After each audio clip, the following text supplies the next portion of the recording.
We are going to learn about this non-renewable sources of energy and especially on fossil fuel. What is non-renewable source of energy? The sources of energy which when once used cannot be recovered in the nature in short period of time and it reduces from the nature are called non-renewable sources of energy.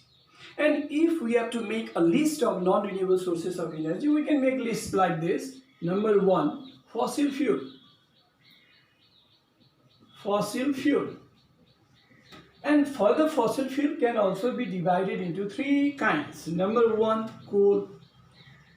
Coal is a kind of fossil fuel. And number two, petroleum, or we can say petroleum oil also. And number three is natural gas. Natural gas. These are the fossil fuel which is available on the earth crust. And now next is nuclear fuel.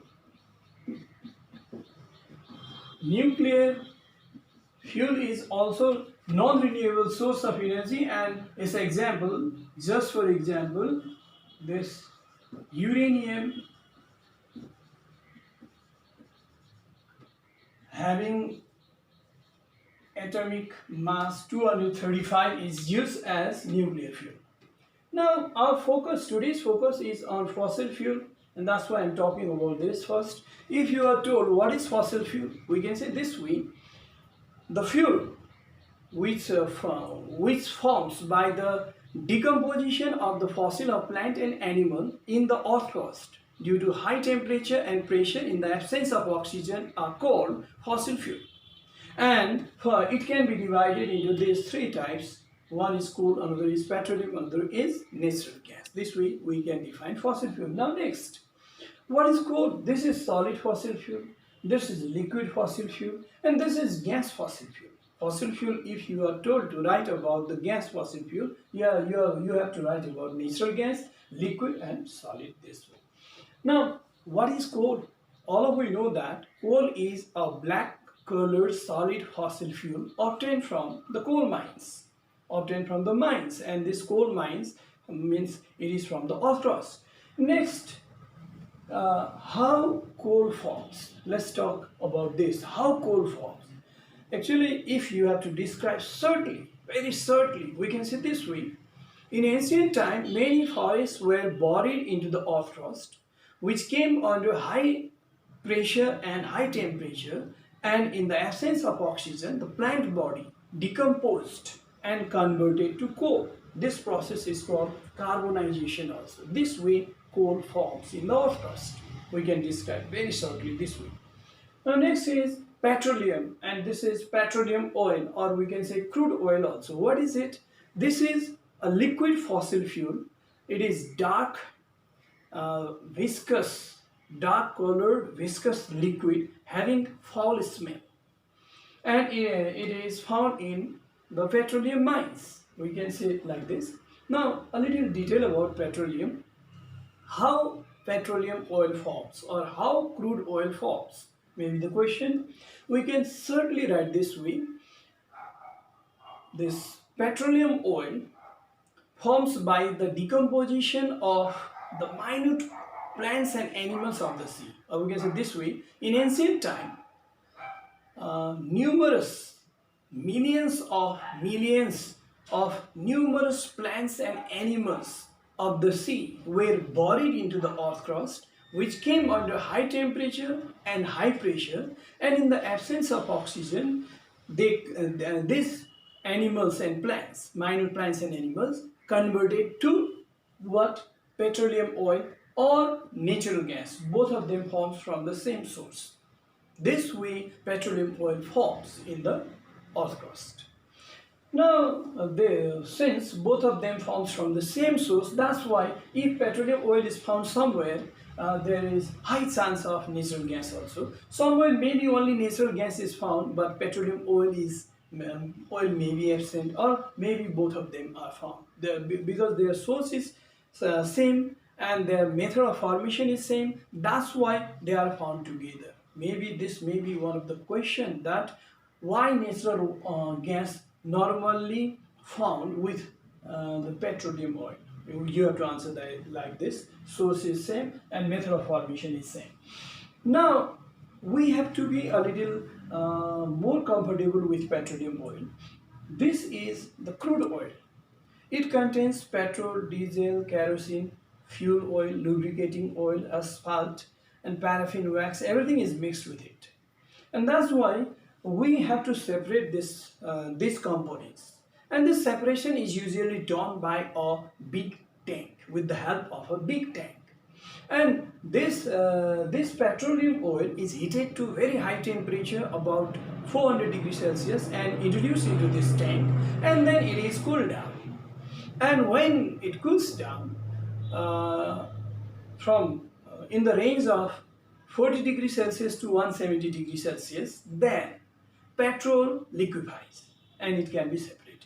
From 170 degrees Celsius to this 250 degrees Celsius, another liquid fossil fuel, that is kerosene, separates and it liquefies.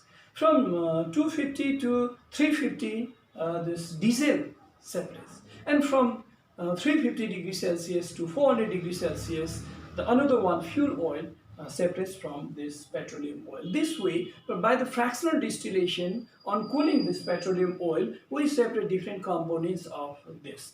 And what remains in the tank below 40 degrees Celsius, that is gas at the upper side, and still there is very dense liquid mass that contains this paraffin wax, lubricating oil, and asphalt. That they are separated by another process, but we are concerned with the gas which remains in the tank below 40 degrees Celsius is petroleum gas. And this petroleum gas is mainly it contains butane and other propane, ethane, methane may be present a little, but mainly butane. It is then pressurized and converted to liquid, and this is called liquefied petroleum gas. Normally, its shortcut form is LPG. This means liquefied petroleum gas, and this liquefied petroleum gas is then collected to the tank, and then it is carried to different cities by the gas bullets, and this is in the form of liquid. And lastly, it is carried to the gas stations, where our cylinders are filled, and in the form of liquid, cylinders are filled. Actually, cylinder contains liquefied petroleum gas, and this liquid form of gas is normally 14.2 kilogram.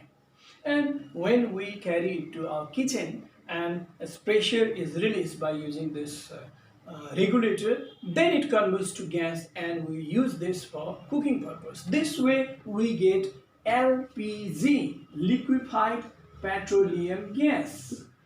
Now, this all detailed separating process and fractional distillation process is not in the syllabus of SEE.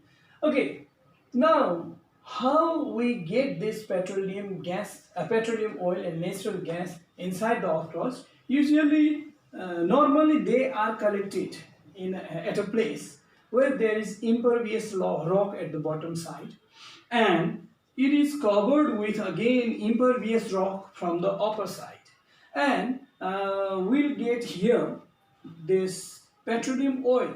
This is formed by the decomposition of minute plants and animals of the sea, and this natural gas normally lies at its upper side, and we have to bring it to the surface. How? If we insert a pipeline up to this gas, then we'll get gas from this pipe, isn't it? And if the pipe is buried up to this oil, then oil can be pumped out. This way petroleum oil can be pumped out, and this natural gas can be pumped out. Natural gas contains mainly methane gas. It consists of methane gas. Now this way we get it, and this is all about the fossil fuel. Now let's talk a little about nuclear fuel, the fuel obtained by the nuclear reaction of uranium, usually uranium-235, which is used to run nuclear power plant, is nuclear fuel. And we'll talk in detail about this in the another class.